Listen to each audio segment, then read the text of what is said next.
Fala galera, bom, a nossa aula de hoje é sobre localização de números na reta, na verdade frações, né, na reta. Então nós vamos ter três situações aqui: como representar uma fração na reta, como identificar uma fração e teorema de Pitágoras. Então, primeiro, representando frações na reta.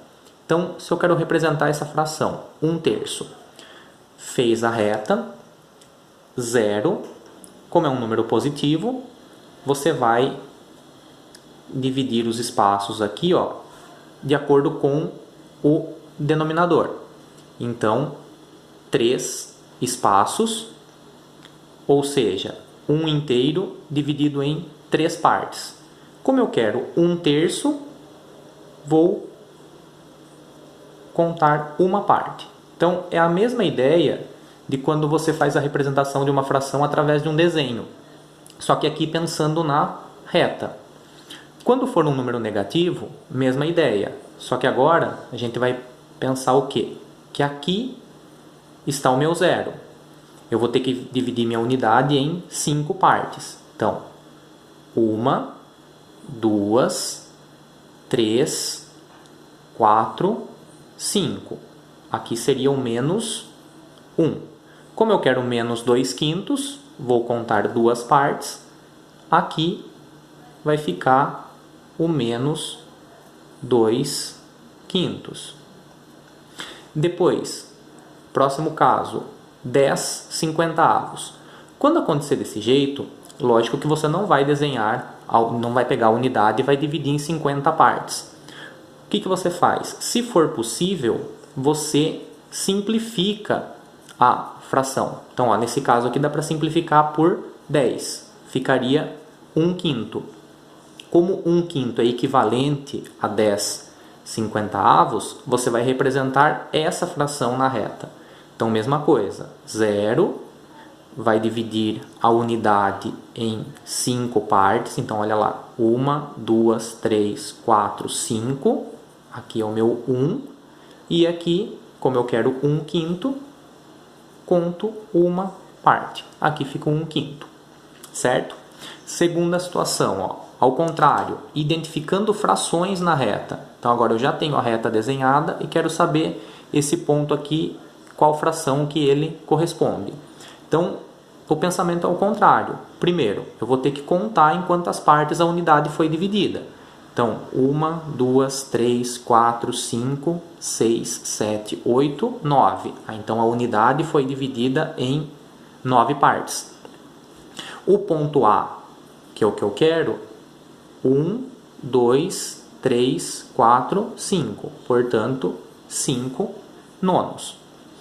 Esse daqui, como aqui está o 0 e aqui está o menos 1,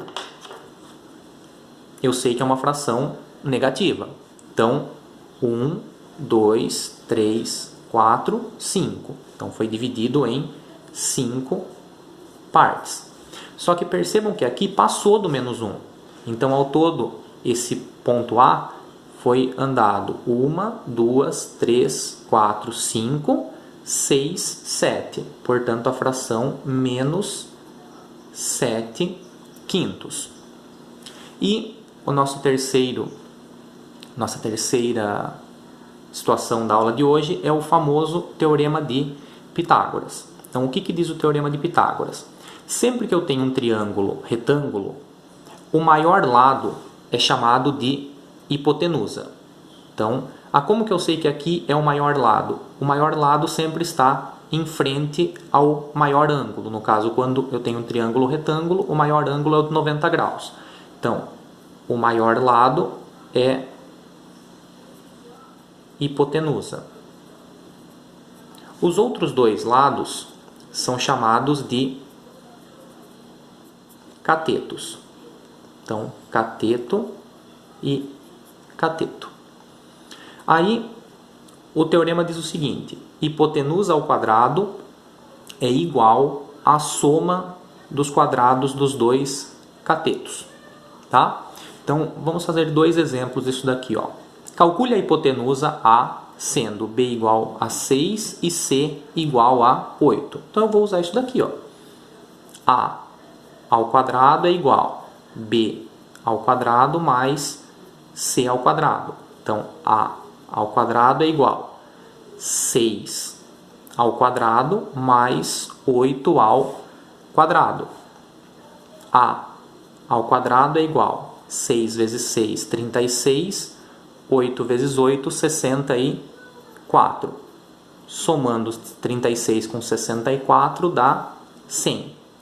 Ou seja, se o meu A ao quadrado é igual a 100, então eu preciso descobrir qual é o número que é ao quadrado, ou seja, multiplicado por ele mesmo dá 100.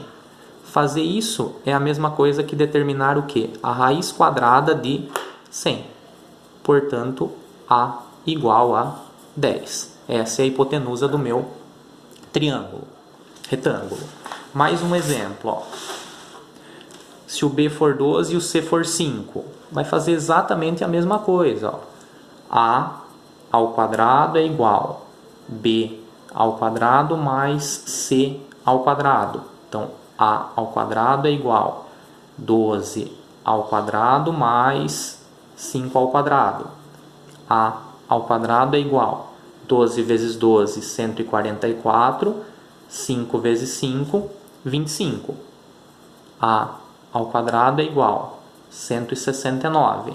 Ou seja, o A é a raiz quadrada de 169, A igual a 13. Essa é a hipotenusa do meu triângulo retângulo de catetos 12 e 5. Bom estudo a todos.